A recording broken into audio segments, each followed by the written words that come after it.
Naglalakad at nag-uusap lang ang grupong yan sa gitna ng fencing competition ng Southeast Asian Games na ginanap sa Fashion Island sa Thailand. Pero maya-maya bigla na lang binatukan ng nakaitim ang lalaking nakasuot ng blue jacket at nakakap na naglalakad sa harap niya. Napahawak siya sa ulo at naglakad palayo. Ang lalaking nambatok si late Representative Richard Gomez na bahagi ng Shotgun Skeet and Trap Team at tatay ni Jeliana Gomez na kabilang sa SEA Games Fencing Team ng Pilipinas. Ang binatukan si Rene Gacuma, presidente ng Philippine Fencing Association. Nakatayo ko, pinapanood ko yung laro eh. Tapos lumapit sila sa akin. Tapos nung kinakausap ko na sila, tumalikod eh. Lalapit sila, makikipag-usap ko sila, tatalikuran mo ako, bastos ka talaga.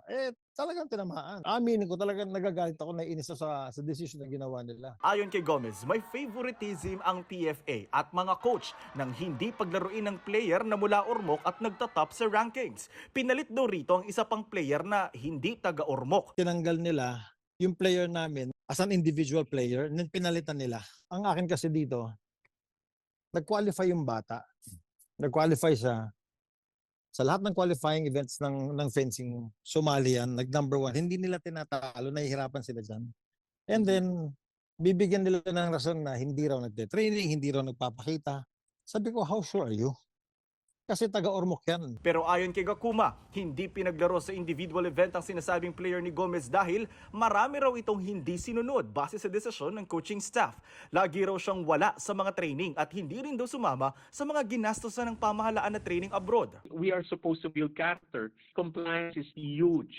Even though they're talented, all right, but non-compliant to the behavior of staff, what is expected of them, who are athletes of the Philippine Sports Commission. Government is supporting them. Nakapaglaro naman ang player sa team event at nagkamit ng bronze medal. Matapos ang insidente, nagsumite ng incident report si Gacuma sa head ng Philippine delegation sa SEA Games. Hindi raw siya makapaniwala sa ginawa ni Gomez na isa ring fencer noon, tatay ng fencer at isang kongresista. Hindi lang daw siya sinaktan, pinagsalitaan din daw siya ng masama, minura at pinagbantaan pa ni Gomez. Give me the authority to replace the athlete. He squeezed my hand really hard. He stepped heavily on my left foot, like I couldn't move.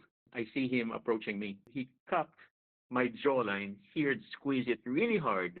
HR ka lang, hindi mo alam ang ibig sabihin na maging atleta. And then he said, alam ko saan ka nakatira. Pero wala raw balak si Gomez na humingi ng tawad. Wala rin daw balak magpatawad si Gacuma. Not say sorry dahil mali yung ginawa nila. Everybody has the right to complain.